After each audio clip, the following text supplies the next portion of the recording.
गासै मुंख्लं नखर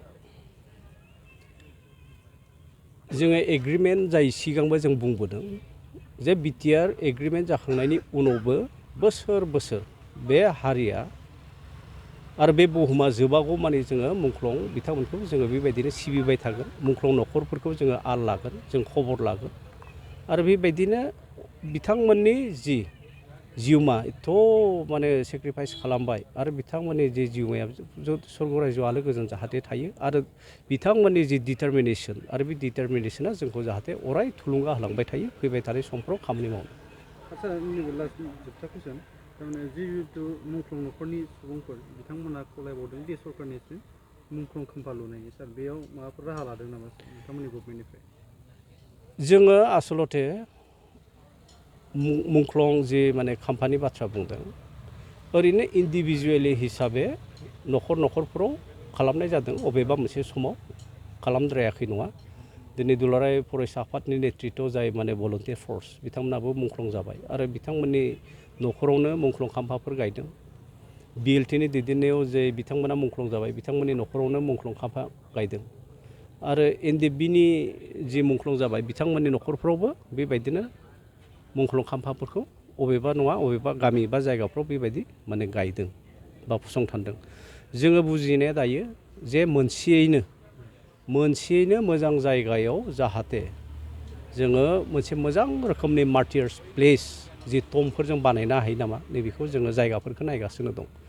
दा 1971आव जेब्ला बांलादेश लिबारेसन जादों आरो बेखिनि समाव जाय बिथांमोना मार्टियार्स जादों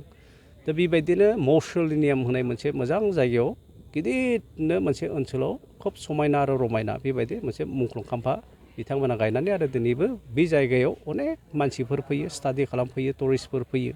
दा बेबायदिनो जोंबो जोंनि मुंख्लं जाय बिथांमोना दिनै जिउ बावलांबाय बर' हारिनि थाखाय जे मोनसे मोजां जायगा नायनानै जोंबो गिदिरथार बेबायदि पार्क आरो बेबायदि मोजां माने टम्ब बानायनायनि बेबस्थाफोरखौ जोङो लागासिनो दं।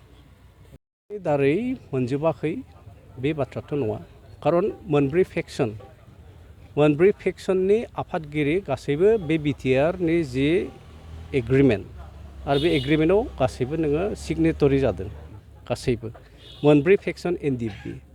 दुलाराय फरायसा आफादनि प्रेसिडेन्ट सेक्रेटारि आरो बेबायदिनो आउटसाइडआव थानाय इउबिपिअ होनना बुङो जे गासैबो दल संगठनखौनो बेवहाय इनभल्भ खालामनाय जादों। दा दिनै सुक्ति खालामखांनायनि उनाव जे माने मोनजोबाखै मोनाखै बेबायदि बाथ्रा होनना बुङोब्ला अब्ला बे बिटिआर सुक्ति गावसोर जिथुनिखि खालामनाय नैबेखौ माने नक्साद खालामनाय जायाखै होनब्ला बियो जि सुक्तिखौ गोसो गोथारै दिनै बर' रायजोफ्रा दिनै गनायना लादों आरो बेल' नङा जे बिटिआर सुक्तिनि दारै जोङो गावखौनो एसे गोख्रों खालामना लानाय जोंहा मोनसे सम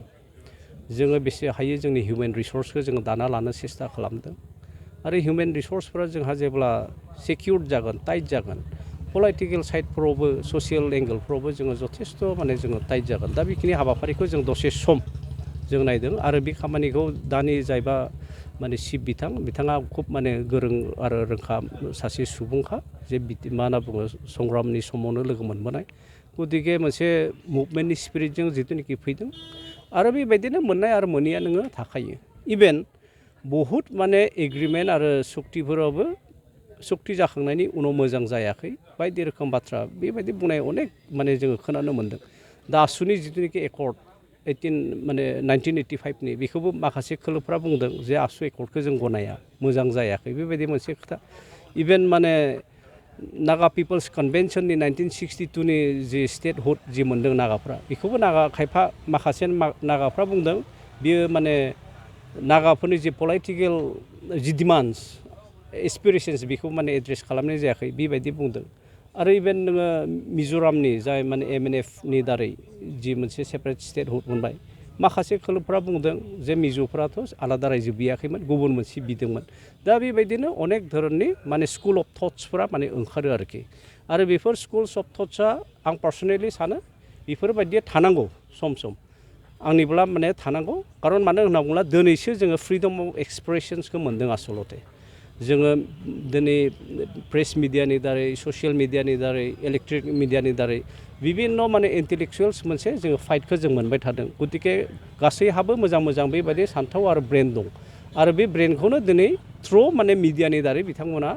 थ्र' खालामो जाहाथे बिनि सायाव मोनसे बिबेसना जायो आरो बेवहायनो गोरोन्थियाबो ओंखारगोन मोजाङाबो ओंखारगोन दा बिनि गेजेराव सायख'ना लानाय आरो बासिना लानाया बे गावबा गावनि खोथा आरो सरकाराबो बेफोरनि जाय बिथांमोनानोखि बेफोर बाथ्राखौ बुंदों नोजोर होआ बे बाथ्रा नङा जे बेफोरखौबो नोजोर होनानै मोजां रोखोमनि बे ओनसोलाव थानाय गासैबो हारिखौ माने मोजाङै जौगालांनायनि खामानिखौ मावो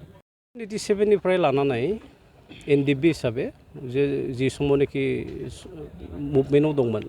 सोमावसारनायाव दंमोन आरो बिटिआर सुक्ति जानायनि सिगां जोङो एनडिएफबि हिसाबै गावबा गावनि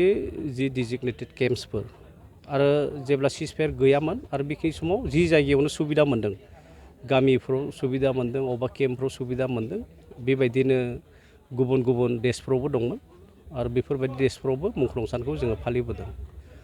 दा बाथ्राया जाहैबाय मा बिटिआर सुक्ति जाखांबाय आरो बिटिआर सुक्ति जाखांनायनि उनाव जे एनडिएफबि मोनब्रैबो खोलोबा बा फेक्सना डिसबेन्ड खालामबाय अफिसियेलि आरो एनडिएफबि बेबायदि संगठन गैलिया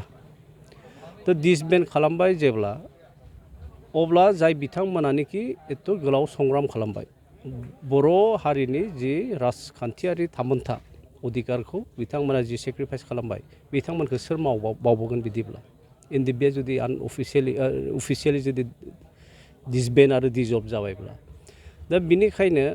दा जिहेतु इउपिपिएल दोलोआव बिसेसकरि संग्रामजों दैदेनबोजानाय दैदेनगिरिफोरानो दं एनडिएफबिनियानो जायाथों मानो एबसुनियानो जायाथों मानो आरो जाय बिथांमोनानोखि संग्रामजों जड़ित बिथांमोननि दैदेननायावनो दिनै इउपिपिएल आरो बिटिआर सुक्तिनि दारैनो इउपिपिएल गभर्नमेन्टआ दिनै फैनो हादों दा बिनिखायनो जोंनि जि मुंख्लं बिथांमोनखौ जों नेवसियाबालानो जि समनिफ्राय जोङो बिथांमोनखौ मान बावबोदों आरो बिनिखायनो बिथांमोननि मान बावनायखौ जोङो बावाबालानो दिनै इउपिपिएल आरो जाय बिथांमोनानोखि संग्रामनि दारैनो बे माने मोनसे हानजा आरो एक्स एनडिएफबि जोङो जयैनो दिनै बे बड'लेण्ड जि डेभेलपमेन्ट फाउन्डेसन बे केम्पासाव जों जथाय खालामदों आरो दिनैनिफ्राय एनडिएफबिनिल' मुंख्लं सान बेबायदि बियो जाना थानाय नंलिया मानो होनना बुङोब्ला दिनैनिफ्राय बियो बड'लेण्ड मार्टियार्स डे बेबायदि जासिगोन 14 माने सेप्टेम्बर आरोखि मात्र एनडिएफबिनि कारनेल' नङा दा बहाय मोनसे ओंथिया ओरैबायदि जे गुबुन गुबुन जायगाफ्राव गुबुन गुबुन हारिफ्राव बिथांमोना जि राजनितिखौनो थायाथों मानो बिथांमोनाबो जाय बिथांमोना हारिनि कारने जेरै संग्राम खालामनानै बिथांमोना मुंख्लं जादों दिनै गुबुन गुबुन राजनितियाव थाग्रा हान्जाफ्राबो दिनै बिथांमोनखौ मान बावदों आरो बिनिखायनो जोंबो खावलायनो गोसो जायो जे जिहेतु बिथांमोना बे ओनसोलनि जौगानाय राजखान्थियारि जि थामोन्था जि अधिकार बर'जों लोगोसे बे ओनसोलाव थानाय गुबुन गुबुन हारिफोरनि कारनेबो जिहेतु गोग्लैसोनाय मोनसे ओनसोल दा बहाय लाबा गासैहाबो दं गुबुनारि जाय बिथांमोना जों बोसोर बोसोर बे ओनसोलाव रायजो जाफादों बिथांमोनाबो दिनै एखे सुबिदाखौनो मोन्दों दा बेनिखायनो जि दोलोआवनो थायाथों मानो बिथांमोना अन्तत बिबार थरसेब्लाबो बिबार गांसेब्लाबो बिथांमोना दिनैनि सानखौ गोसोखांनानै जाहाथे बिबार बावो आरो मान बावो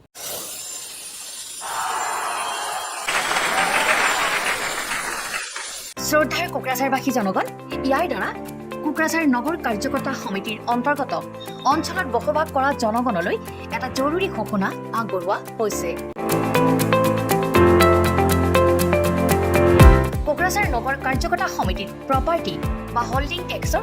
সেল্ফ এছেছমেণ্টৰ আৰু ৰি এছেছমেণ্টৰ কাম চলি আছে যিসকলে সেল্ফ এছেছমেণ্ট আৰু ৰি এছেছমেণ্টৰ কামবোৰ এতিয়ালৈকে সম্পূৰ্ণ কৰা নাই তেওঁলোকলৈ আমাৰ বিনম্ৰ অনুৰোধ আপোনালোকে অতি সোনকালে অনলাইন যোগে সেল্ফ এছেছমেণ্ট আৰু ৰি এছেছমেণ্টৰ কামসমূহ সমাধান কৰি লওক তাৰ বাবে আপোনালোকে অনলাইন যোগে প্লে ষ্ট'ৰলৈ গৈ Assam property tax apps download কৰি এই এপছৰ দ্বাৰাই আপোনালোকৰ আধৰুৱা কামবোৰ সম্পূৰ্ণ কৰি ল'ব পাৰিব নতুবা play.google google.com/store/apps/websiteৰ জৰিয়তেও আপোনালোকৰ কামবোৰ সমাধা কৰি ল'ব পাৰিব যদিহে আপোনাৰ অনলাইন যোগে আধৰুৱা কামবোৰ সমাধান কৰিবলৈ অসুবিধা হৈছে তেনেহ'লে আপুনি কোকৰাঝাৰ নগৰ কাৰ্যকৰ্তা সমিতিৰ অন্তৰ্গত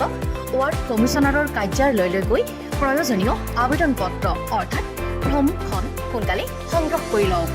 বিতংকৈ জানিবলৈ কোকৰাঝাৰ নগৰ কাৰ্যকৰ্তা সমিতিত গৈ যোগাযোগ কৰিবও পাৰিব আপোনালোকৰ সহায়ৰ বাবে মেগা কেম্প অনুষ্ঠান অনুষ্ঠিত কৰা হৈছে